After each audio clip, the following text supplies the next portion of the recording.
네, 안녕하세요. 오늘 아침에도 회의를 끝내고 예종석 교수님과 함께 페이스북 라이브를 진행합니다. 오늘은 호회, 김종인 의원 탈당에 대해서입니다. 아무래도 김종인 의원에 대해서는 제가 부담이 많죠. 우리 당에 모시고 오는데 역할을 부분적으로나마 했었고, 그리고 좋은 결과가 있도록 총선에도 함께 힘을 합해서 일을 했고요. 근데 막상 이렇게 탈당을 진짜 결행하신다라는 얘기를 들으니 만감이 교차합니다. 어떻게 생각하세요?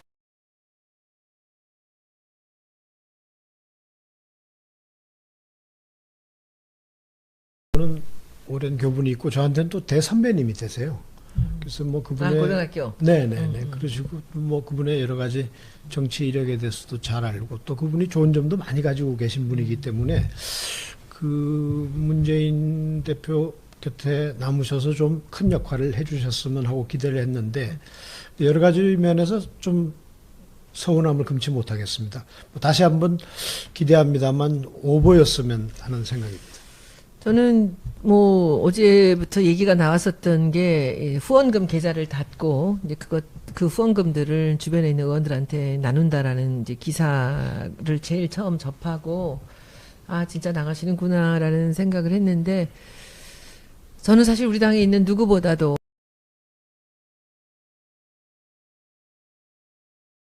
굉장히 오랜 그 이제 친분이 있었고요. 그리고 실제로 뭐 그분이 우리 당에 오시는 과정이나 이런 데서도 제가 많은 이제 걸 알고 있는 사람으로서 지금 이분이 나가셔서 이제 오늘도 벌써 기사에 그런 조짐이 보이는데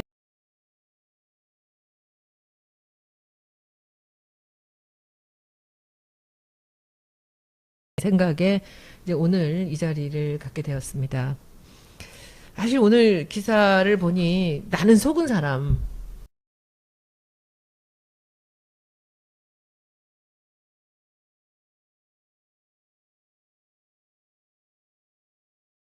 뭐 그 이전에 한번 또 생각해 봐야 될 문제가 있습니다. 그 문제도 충분히 좀 따져봐야 되겠습니다만,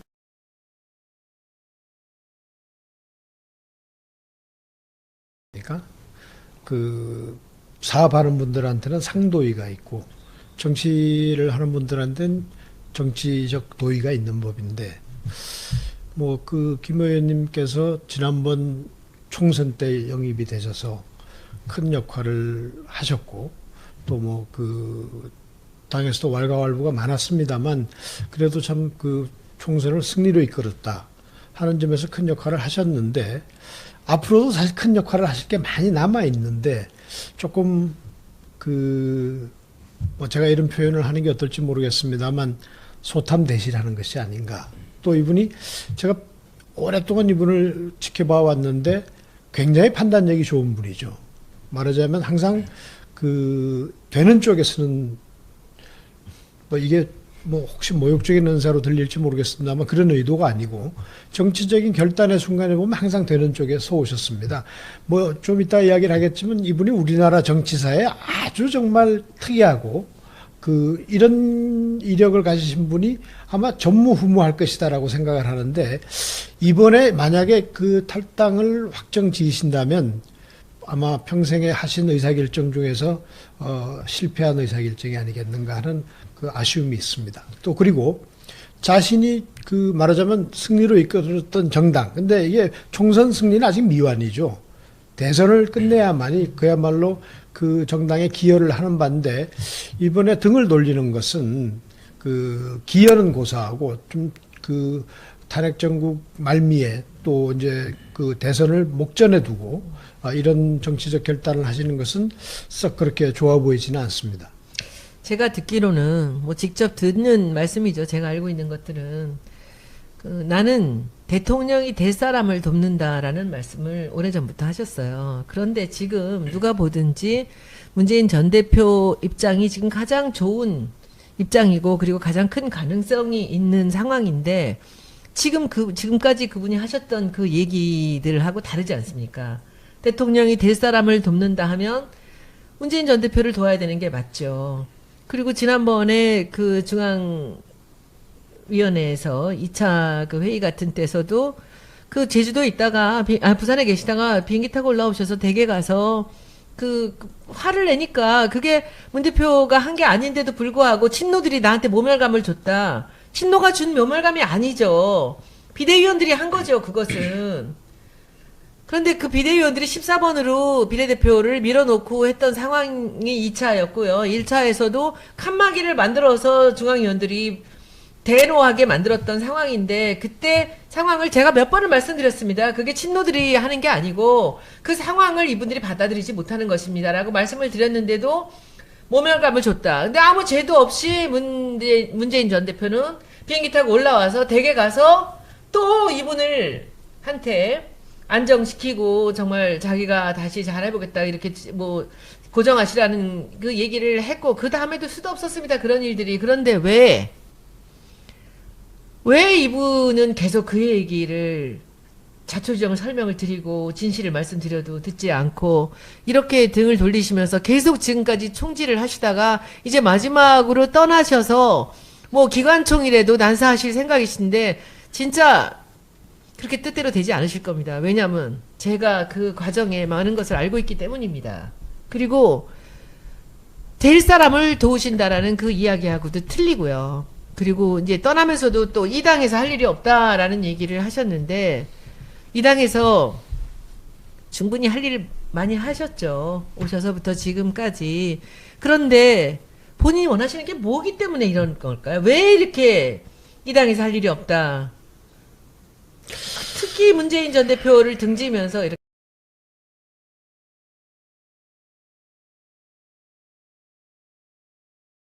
합니다. 뭘까요? 나는 이렇게 떠나시는 이유가. 그 워딩이 사실 될 사람을 돕는다. 전 이게 철학의 좀 그 문제라고 생각합니다. 정치를 하고 본인이 아마 대통령을 만드는 전문 직업인으로 생각하시는 것 같은데 이게 대통령이 복권을 뽑는 일하고는 좀 다르지 않습니까? 그런 점에서 정치라는 건 결국 대의를 보고 가야 되는데 조금 뭐 험난한 길이라도 대의를 보고 가야 되는데 그런 점에서 좀 아쉽고요. 지금은 누가 될 사람을 뽑는 게 아니라 정권 교체를 이루어야 될 시기입니다. 그런 걸 보셔야 되는데 조금 그런 큰 대의와 소위 사이에서 좀 왔다 갔다 하신 게 아닌가 싶고 그리고 아까 자꾸 모멸감을 느낀다는 말씀을 하셨는데 그러니 저 같은 정치판의 신입생이 아니지 않습니까? 정말 몇 정권을 겪었는지도 모르고 우리나라 역사상 아마 헌정사상 전무후무할 비례대표 5선을 하셨고 그것도 당들을 여러 군데를 바꾸셨습니다. 그런 정치적 감각을 지니신 분이고 또 정치판을 많이 겪어보신 분인데 또 뭐 정치판이라는 게 항상 거친 말이 오가기도 하고 또 뭐 수모를 겪기도 하는 건데 당의 대표 역할을 하면서 그런 정도를 겪은 것은 그 모멸감이라고 하기엔 조금 부족하죠. 또 뭐 연배로 보나 또 그러니 잘 아시다시피 굉장히 그 결기도 있으시고 그럼요. 또 카리스마 있으신 분이잖아요. 제가 지금 정치판에서 그분 앞에 가서 고개 치켜들고 할 말 좀 하실 분이 우리 손 의원님 정도 별로 그렇게 떠오르지 않습니다. 저는 김종인 의원님을 존경합니다. 그런 점에서 그런 분이 모멸감을 남에게 줬으면 몰라도 모멸감 때문에 떠난다는 건 조금 설명이 부족한 것 같고요. 하여튼 뭐 계속 말씀드립니다만 이 사실이 오보이기를 기대합니다. 이 김성애 보좌관 이 정치판에서 옳고 그름이란 건 도대체 뭡니까? 저한테 유리하면 옳은 거고 저한테 불리하면 그른 거고 그런 거 아니겠습니까? 진짜 정치판이 그렇습니까? 그게 국민들을 위해서 정의를 앞세우면서 민의를 앞세우면서 가는 정치판이 그렇습니까? 옳고 그름은 옳다는 것은 자기 편이 옳은 것입니까? 흔히 정치학 내가 가는 길이 정치학하는 분들이 폴리티션하고 스테이트스맨을 구분합니다. 둘 다 번역하면 다 정치인이란 말이지만 폴리티션이란 건 눈앞의 이익에 급급하고 사리를 위해서 행동하는 사람이 대부분 폴리티션이라고 그러죠. 그러니까 나쁜 의미의 정치인이고 스테이트스맨이라고 하면 좀 큰 의미의 국가를 우선하고 또 나라를 우선하고 이런 의미에서의 이제 큰 의미에서 좋은 의미의 정치인인데 그 차이를 생각해 보면 지금 이 시점에 어떤 선택을 해야 될 것인가 하는 것은 저는 자명한 일이라고 생각합니다. 지금 이 시점에서 뭐 바른정당으로 가신다고 했나요? 아직 그건 확정되지 않았습니까? 확정은 아닌데 뭐 그쪽이 유력하다라는 말씀이죠. 뭐 바른정당이 탄핵 정국의 일익을 담당했지만 그 원 뿌리를 보면 그 새누리당에서 떨어져 나온 분들입니다. 뭐 그분들을 전 뭐 공격하거나 폄훼하고 싶은 생각은 없습니다만 모르겠습니다. 어떤 면에서 보면 우리 김 의원님께서 그쪽 출신이시죠. 그렇죠. 지난번 대선 때 그쪽에서 큰 역할을 담당하셨고 경제 민주화라는 화두를 던지면서 그쪽을 승리로 이끄는데 큰 기여를 하셨었습니다. 이제 그런 점에서 어떻게 보면 친정으로 돌아가시는 것이 아닌가 싶은데 그러나 이 당에 와서 큰 역할을 하셨고 이 당에서 당 대표를 지내지 않았습니까? 물론 비대위원장이지만 또 비상시국의 대표라는 건 더 의미가 있죠. 그리고 총선을 치렀고 한데 그런 입장에서 대선을 앞두고 이 당을 헌신짝같이 버리고 다른 당으로 간다. 뭐 정계에서 은퇴를 한다든가 하면 또 모르겠습니다만 그것은 참 그 정계 원로로서 또 자를 지낸 분으로서도 그 도의가 아닌 것 같다는 말씀을 드리고 싶습니다. 저는 김종인 의원님을 보면서 그분이 가장 빛나게 그 자기의 일생에서 가장 훌륭한 업적을 쌓았던 때는 노태우 대통령 때 경제 수석을 하셨을 때라고 생각을 합니다. 그리고는 그 뒤에 여기저기 얘기들은 많이 있었고 국회의원들도 하시고 그랬지만은 저는 이분의 정치 인생에서 최고의 하이라이트는 지난번 총선에서 우리 당의 당대표로 당을 이끌었을 때라고 생각을 합니다. 아마도 다른 어느 당에 가시든지 이분을 모셔가는 당은 분명히 총선에서 당이 혼란스러울 때 안정을 시키고 총선을 승리로 이끌었다라는 것 때문에 이분의 카리스마나 이분의 능력을 인정하셔서 이분을 영입하려고 노력하실 거라고 생각합니다. 그리고 본인께서도 마찬가지로 그분이 했던 그 지난번에 결정 굉장히 어렵게 제가 3개월 이상을 설득을 해서 문 대표님도 가서 직접 설득을 해서 오신 것입니다. 근데 그때 제가 봤을 때 지금 그 본인이 와서 우리 당을 궤도에 올려놓고 총선을 승리로 이끄는데 물론 혼자 다 하시는 것은 아니지만 그것을 본인 스스로도 굉장히 자부심을 갖고 있을 거라고 저는 생각을 합니다. 그런데 대표님이나 김종인 박사님이나 이분을 모시고 가려고 하는 당에서나 여기서 간과하는 것이 하나 있습니다. 그것이 뭐냐 하면은 그 당시 재작년 1월 15일 김종인 대표를 우리 당으로 모시고 올 때 그리고 그 뒤에 이분이 당대표를 하면서 지냈던 그 기간 동안에 특히나 그분을 모셔오는 그 상황에 문재인이라는 당대표가 있었다는 거죠.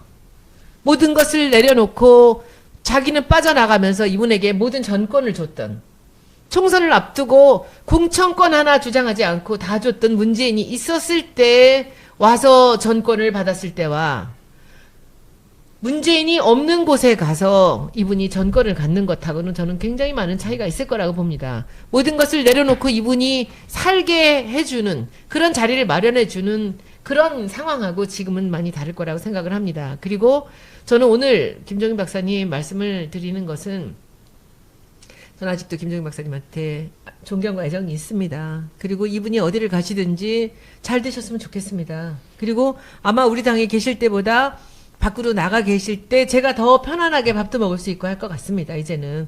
그런데 저는 참으로 안타깝습니다.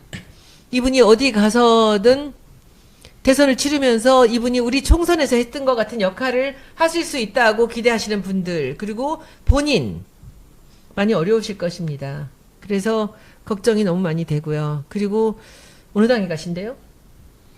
뭐 말은 바른정당이라는데 뭐 그건 확정이 되지는 않은 것 확실히 같고요. 되는 겁니까? 아니요, 뭐 제가 보기에는 당분간은 관망하실 확률이 더 높을 것 같습니다. 만약 나가게 된다면. 그런데 관망하실 거라면 지금 관망을 하시지 지금 나가서 바로 관망하실 것 같지는 않은데요. 이분의 일하시는 스타일로 봐서는 제가 보기에는 관망하실 것 같으면 탄핵 그 뒤까지 조금 지켜보시고 했을 것 같은데 지금 가신다는 것은 탄핵 뒤의 스탠스를 어느 당인가를 도우려고 가시는 게 아닌가라는 생각이 들거든요. 관망만 하시고 안 가셨으면 좋겠고요. 그래서 우리 이 방송이 조금 그 철이른 판단을 했다는 결과가 나왔으면 좋겠는데 제가 그런 입장에서 생각을 해보면 이게 말하자면 스스로 시험대에 쓰시는 겁니다. 그리고 얻으실 것보다 잃을 게 더 많습니다. 한번 생각을 해보시자고요. 지난 총선을 승리를 이끌고 나서 좀 왈가왈부할 때 또 대표를 내놓고 하실 때 뭐 제가 관망하면서 들은 이야기로는 물론 다 보도가 된 이야기입니다만 총선 승리가 과연 저분의 공헌이냐 아니면 총선 승리라는 시점에 마침 그 자리에 있었냐는 것 같고 여러 가지 논란이 있었던 걸로 압니다. 지금 그런 이야기를 하는 것은 사실 결례가 되기 때문에 제가 말씀을 좀 삼가려고 했는데 스스로 이제 그런 만약에 선택을 하신다면 굉장히 곤란한 시험대에 드는 거죠. 왜냐하면 이분이 가시면 어디든지 승리로 이끌 수 있다. 난 될 사람을 돕는다 이런 말씀도 하셨다는데 그럼 자 이번 대선도 될 사람 편에 쓰시겠다는 거 아닙니까? 그리고 여기서는 모멸감도 얻었고 될 사람이 아니기 때문에 떠난다는 건데 만약에 이번에 선택을 잘못하셨다 는 결과가 나오면 예를 들어서 뭐 그 승리가 우리가 기대한 바대로 된다면 이분이 가셔도 별 도움이 안 된다는 그 당이 결론이 잘못한 나는 거죠 그때는 또. 네. 근데 그건 서로 판단이 잘못한 건데 그럼 왜 스스로 이제 연세도 참 적지 않은 연세신데 스스로를 시험대 위에 밀어 넣느냐? 저는 두 가지 중에 하나 있을 거라고 생각해요. 본인이 지금 상황에서 문재인 전 대표가 대세로 떠오르는데 본인한테 와서 다시 무릎 꿇고 조아리지 않았기 때문에 그 이 옷 돌아오실 명분이 없었던 것이고요. 두 번째는 다른 당들에서 마치 김종인의 그 파워라든지 그 영향력이 지난번 우리 당에서 총선을 치를 때까지 같이 그런 힘이 있다고 믿었던 거죠. 그러니까 계속 이분을 가만두지 않고 뭔가 이 여러 가지 유혹이 있었을 거라고 생각이 들고요. 또 그런 얘기를 들으면 이분이 마음이 움직일 수 있죠. 이 당에서는 그 정말 문재인이 아니면 어느 누구도 다른 사람, 다른 후보들이 뭐 자리 잡기 어려운 그런 당이라는 생각을 했기 때문에 그리고 문재인한테 그동안에 하셨던 그 여러 가지 그 쓴소리와 그렇게 무례하고 모멸감을 정말 주신 그런 것들이 있기 때문에 다시 지금 상황에서 문재인 전 대표가 와서 자기한테 빌지 않는다는 것. 그리고 뭘 잘못한 게 뭐가 있어서 빌어요?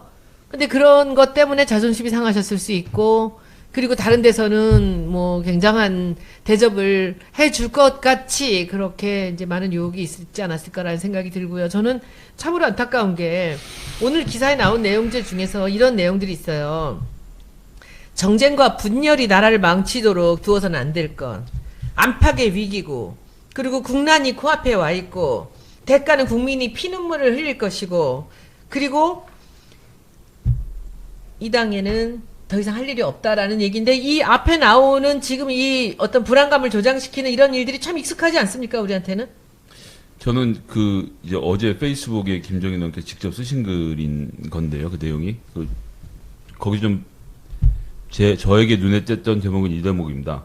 안팎의 위기가 눈앞에 닥쳤을 때 정치가 대의 명분만을 따져 국민을 분열시켜서는 안 됩니다. 옳고 그름을 다 따지기도 전에 국난이 코앞에 다가와 있을 것입니다. 그 대가는 국민의 피눈물로 치르게 됩니다. 정쟁과 분열이 나라를 망치도록 두어서는 안 될 것입니다. 일견 옳은 말씀이신데 지금 이 나라가 두동강이 난 건 박근혜 대통령이 최순실 일당과 함께 이 국가 시스템 자체로 사익을 챙기고 블랙리스트를 만들고 하는 과정에서 국민들이 분노를 한 거죠. 그리고 거기에 반발하는 박근혜 지지자가 일부 있는 건데 그것을 지금 국론을 그렇게 해서 분열된 국론을 마치 그 저희 민주당을 포함해서 이 진영이 대의명분만을 따져갖고 지금 국론을 분열시켰다고 하시는 거 이건 전 사실 견디기 어려운 얘기. 이게 지금 이래도 박근혜가 잘못한 게 아니고 민주당이 잘못했다는 거거든요. 그러니까 이 탄핵 국면 자체가 민주당의 잘못이라고 해버리시면 저는 그러니까 어제 이 말씀에서 이미 좀 저는 이해가 잘 하기가 그 얘기가 지금 어렵습니다. 오늘 아침 조간에 이제 기조입니다. 그 얘기들이 우선 그 말씀에 어폐가 있고요. 전 개인적으로 그 프레임이 제일 싫습니다. 지금 냉철하게 전국을 보면 그 여러 가지 여론조사에서 나오는 것이 탄핵을 찬성하는 국민이 한 80%에 가깝고 반대하는 국민이 한 15% 내외. 아마 거기서도 부동층이 한 5% 있다고 보면 15대 80의 전국인데 이걸 왜 5대 5의 전국으로 만드는지 왜 또 그러시면서 국론 분열을 탓하면서 왜 분열에 앞장서시는지 그게 좀 안타깝고요. 그 다음에 아주 현실적인 말씀을 하나 드리면 아까 대접 이야기를 하셨는데 아마 대접 더불어민주당에서 받았던 만큼의 대접을 받기가 어디 가서 힘들 겁니다. 왜 그러냐면 그 다른 정당의 그 상황을 보면 그때 그 총선 치를 때 상황이라는 게 굉장히 그 정말 위급한 상황이었고 그때 우리 손 의원님께서 뭐 나서서 정말 그 여러 가지 노력 끝에 그분을 모셔왔고 그 과정에 상고 처리가 있었던 말씀도 제가 잘 알고 있고 또 그 상황도 잘 알기 때문에 정말 극진한 대우로 모셔왔죠. 그 다음에도 뭐 그분이 그 비례대표 순번 정할 때도 또 문 닫아 걸고 들어앉으시면 또 뭐 대표가 올라와서 또 뭐 그야말로 머리를 조아리고 사실 이게 일반 정당 정치에서 참 목도하기 어려운 풍경입니다. 어느 정당에서 전 대표가 현 대표에게 찾아가서 그것도 정권을 위임한 상황에서 뭐 빌고 뭐 무릎 꿇고 한다는 표현 자체가 저는 무릎은 굉장히 안 꿇었고요. 그냥 싫습니다. 간곡하게 설득을 하신 거죠. 그래서 그런 점에서 근데 굉장히 중요한 점을 강구하시는 것 같아요. 총선과 대선은 정말 다른 선거입니다. 아시다시피 총선은 하나의 선거 같지만 사실은 수백 개의 선거를 동시에 치르는 거죠. 그건 지역 상황도 다르고 후보 개인의 자질, 인기 이게 다 다르죠. 그럼 물론 거기도 바람이라는 게 있긴 합니다만 거기에서의 기여와 대선은 단 하나의 선거입니다. 여기서 이기느냐 마느냐 얼마나 지지를 받느냐 하는 것은 뭐 그 시간이 가면 저절로 드러날 것이고 거기에서 바로 실력이 드러나는 또 위상이 드러나는 선거인데 그런 점에서 왜 저 연세에 저런 선택을 하셨을까 좀 안타깝고 저라도 좀 가서 말려드리고 싶은 심정입니다. 이미 이제 끝난 것 같고요. 오늘은 간단하게 이 정도로 이 방송을 우리 마음을 전하는 걸로 하고요. 김성희 보좌관이랑 또 한마디씩 해주시죠. 마무리하면서 지금 이 시국에 이분이 탈당을 하면서 지금 이제 우리한테 겨눌 이 이제 포탄에 대해서 포화에 대해서 한번 다시 한번 강조합니다만 김종인 의원님의 탈당이 그냥 설로 끝났으면 좋겠고요. 또 그게 우리 또 그 많은 후배들에게 본보기가 됩니다. 정치의 길을 가고 있는 사람들이 어떻게 처신하는 게 좋으냐. 그것도 아주 위급한 상황에서 정말 대의를 걷느냐 하는 것이 뭐 개인의 삶도 그렇지만 정치인의 삶은 더 그렇습니다. 그런 점에서 후배 정치인들이 볼 때 아마 지금 원내에서 가장 고령이신 걸로 제가 아는데 정말 후배 정치인들에게 여야를 막론하고 본보기가 되는 길을 가셨으면 하는 생각입니다. 저는 감히 말씀드리건데 이제 세대가 달라진 것이 있거든요. 그러니까 김종인 의원님께서 보셨던 혹은 겪으셨던 이 당 대표들 그때는 당 총재였죠. 그 노태우 전두환 대통령하고 문재인이라는 사람은 완전히 다릅니다. 그래서 지금도 어디선가 문재인이 다 무릎을 꿇려놓고 사람들 앉혀놓고 야 2월에 경제민주화법은 통과시키지 마 이렇게 오다가 내려와서 경제민주화법이 논의가 안 되는 걸로 생각하시는 모양입니다. 어떻게 2월 국회에서 경제민주화법 통과가 안 된 것이 문재인 후보의 책임입니까? 그것은 당 간의 논의 상황이 그랬고 그것을 가장 결정적으로 가로막았던 것 상법을 필사적으로 가로막았던 것은 자유당이거든요. 자유당이 그렇게 했고 그 경제신분들이 부추기는 과정에서 협상의 과정에서 안 된 것조차도 문재인 그 후보의 책임으로 미루시는 것은 예전 정치면 모르겠지만 지금 안 되는 얘기라고 저는 생각을 하고 그런 것들이 혹시나 앞으로도 이 벌어질 민주당의 모든 일들을 같은 프레임으로 씌우시려고 하는 것이 아닌가라는 걱정이 좀 되는데요. 시대가 이미 달라졌다는 것을 좀 알아주셨으면 하는 그런 마음입니다. 저는 김종인 박사님하고 알고 지낸 게 20년이 넘었습니다. 저는 저분이 공직에 계실 때도 알았고요. 국회의원 하실 때, 그리고 아니실 때도 계속 알고 지냈고, 존경하고, 저분의 말씀을 제가 귀담아 듣고 아주 훌륭하신 분으로 존경하며 살았습니다. 그리고 지난번에 문재인 전 대표의 부탁으로 김종인 박사님을 여러 개월 동안 안 오시겠다는 분을 간곡하게 설득을 해서 당에 모시고 왔고, 제가 저분에게 제대로 일하실 수 있도록 자리를 만들어 드리려고 노력을 했고, 문 대표님이 그렇게 모든 것을 내려놓고 호련히 떠나셨습니다. 그리고 지난번에도 말씀드렸지만 너무 잘하셨고요. 3월 10일 정청래 이해찬 의원을 자를 때까지는 저는 한 번도 이 김종인 박사님을 의심하거나 해본 적이 없습니다. 근데 그 후로도 그분을 가슴 아프게 했고, 그래서 제가 또 지역구에 나갈 수밖에 없었고, 이런 일들이 있었지만, 그럼에도 불구하고 사람들이 아무리 김종인 박사님 얘기를 하고 우리 지지자들이 싫어해도 제가 노골적으로 등을 지거나 그분을 폄하하거나 조롱하거나 한 적은 없습니다. 단지 문재인 전 대표께 심하게 정말 막말 수준의 그 언사로 문재인 전 대표를 폄하하고 뭐 정말 그야말로 정말 듣기 어려운 얘기들을 할 때 제가 2번 언론을 통해서 그 김종인 박사님께 제가 싫은 소리를 한 적이 있습니다. 사실은 2012년도 대선을 얼마 앞두고 제가 김종인 대표께 문재인 전 대표를, 김종인 박사께 문재인 전 대표를 만나게 했던 적이 있습니다. 경제정책이나 여러 가지 얘기들에서 문 대표가 그 김종인 박사님을 좀 알았으면 좋겠고, 이 얘기를 좀 들었으면 좋겠다라고 생각을 했었는데, 그때는 이미 비대위원으로 가시기로 했고, 그냥 좋은 얘기만 하고 끝났습니다. 그리고 2012년 대선 결과가 모든 것이 발표된 10시 30분 경이었는데 김종인 박사께서 저한테 전화를 하셨습니다. 제가 문재인 전 대표하고 개인적으로 잘 알고 있다는 걸 물론 알고 계셨죠. 그때 하셨던 말씀을 저는 잊을 수가 없습니다. 지금도. 뭐라고 하셨냐면요. 10시 30분에 대선의 모든 것이 끝나서 망연자실하고 있는 그런 상황에 저한테 전화를 하셔서 문재인 후보한테 전해라. 1460만 표라는 이런 대단한 표를 정치 초년병이 얻는다는 것은 있을 수도 없는 일이다. 이것이 얼마나 대단한 일인지 본인이 알아야 된다. 1460만의 국민이 문재인을 찍었다. 절대로 좌절하지 말고, 여기서 그만하겠다는 생각하지 말고 다시 다음번에 도전하도록 용기를 북돋워 주기 바란다라고 저한테 얘기하셨습니다. 저는 사실 그 얘기 한마디로 지금까지 김종인 박사를 믿었습니다.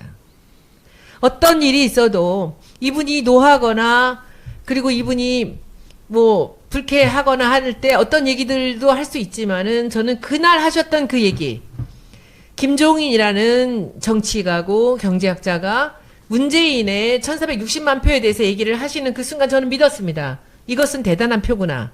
그리고 어떻게든지 문재인 대표님이 포기하지 않고 그대로 잘 하시도록, 다음번에 또 나오시도록 내가 도움이 될 수 있었으면 좋겠다. 사실은 그때 하셨던 그 말씀이 제가 모든 제 직업을 내려놓고 우리 당에 오게 만드는 동력이었습니다. 그래서 그때 1460만 표의 가치에 대한 것을 저한테 얘기해 주셨을 때 머릿속에 와서 꽂혔는데, 혹시 김종인 박사님 지금은 그 생각이 바뀌신 것입니까? 지금 김종인 박사님께서 가시려고 하는 그 당이 1460만 표 정도 받을 수 있는 후보가 있습니까? 혹시 그렇게 생각하십니까? 저는 지금도 믿어지지가 않습니다. 실제로 탈당을 하셔서 다른 데를 가신다는 것이 저는 설마 했습니다. 그리고 아마도 이런 생각은 하시겠지만 이것을 실행하시기는 어렵지 않을까라는 생각을 했습니다. 그러나 오늘 아침에 그 탈당을 하시기로 결정을 했다라는 기사를 보면서 죄송합니다. 제가 이번 대선을 준비하는 과정에서만은 김종인 박사님께 저도 적이 될 수밖에 없습니다. 그리고 뭐 제가 치졸하게 김종인 박사님 개인을 공격하거나 하는 것은 하지 않을 것입니다. 그러나 어느 당에 가서 어떤 사람하고 함께 대선을 준비해서 우리하고 만나게 될지는 모르겠습니다만은 저는 제 자리에서 최선을 다하겠습니다. 박사님 건강하시고 과연 어디 가셔서도 본인이 원하시는 옳은 정치, 본인이 말씀하시는 그 옳고 그름에서 옳은 정치, 본인만이 옳다고 하시는 그 생각이 과연 맞는지 틀린지 제가 잘 모르겠으나 옳은 정치 하시기 바랍니다. 곧 뵙겠습니다. 그런 점에서 김종인 의원님의 판단력이나 예측력이 제가 대단하다고 말씀드린 겁니다. 그 선거에서 그 영입하시기 위해서 그 문 대표하고 가셨을 때 노를 하셨고 이미 오실 상황이 아니었습니까? 아니 그때는? 이미 박근혜 네. 캠프에 가시기로 한 건 그 선거가 박근혜 후보가 이길 줄을 예측한 것이고요. 근데 그때 한마디 딱 하셨던 네. 게 있어요. 내가 박근혜를 돕는 이유. 계속적으로 똑같은 얘기 하셨어요. 가족이 없기 때문에 비선의 문제가 없을 거다. 돈에 욕심이 없다. 이게 뭡니까 진짜. 가족 때문에 그 정치 지도자를 선택한다는 건 조금 그런데 아무튼 그런데 그분 말씀이 맞는 거죠. 나는 될 사람 편에 쓴다. 대통령이 될 사람 옆에 쓴다. 그 정확하게 박근혜 후보가 될 거라고 예측을 한 건데 그날 밤에 전화를 한 것은 조금 나쁘게 생각하면 절묘한 시점에 보험을 든 거죠. 아, 무슨 보험이야 떨어진 사람한테. 아니죠. 그 다음 몇 달 내로 있을 일을 예측을 하신 거라고 저는 봅니다. 아, 그렇게까지 잔머리를 구르시지 않을 아니요. 거라고 저는 생각합니다. 그게 잔머리가 아니고요. 경제 민주화가 토사구팽 당할 거를 아셨으리라고 짐작해요. 왜냐하면 그 막판에 그런 일이 그때는 이미 있었거든요. 당했어요. 예. 그러니까 그런 이야기를 하신 건데 아무튼 선배님 죄송합니다. 이런 말씀 드리게 돼서. 그러나 그 이번에 제발 좀 현명한 선택을 하셨으면 하는 안타까운 마음에서 이런 마음 드립니다. 근데 미안합니다. 본인이 나오실까요? 다른 사람들을 내세울까요? 그건 조금 냉철하게 생각하신다면 본인은 지금 지지도가 없죠. 그리고 지금 연세를 생각하면 3년 지금 임기를 개헌으로 들고 나와서 하시면 된다는 그 생각을 선거에 하시는 나실 거죠. 그렇게 된다면 뭐 김대중 대통령이나 레이간 대통령보다 더 고령의 대통령 후보가 되시는 건데 글쎄요, 그건 아니라고 봅니다. 또 누구를 돕겠다는 생각이신데 지금 사실은 도울 만한 분이 없다는 점에서 안타까운 선택이라고 자꾸 제가 말씀을 드리는 겁니다. 오늘 방송은 여기까지입니다. 네, 감사합니다. 고맙습니다.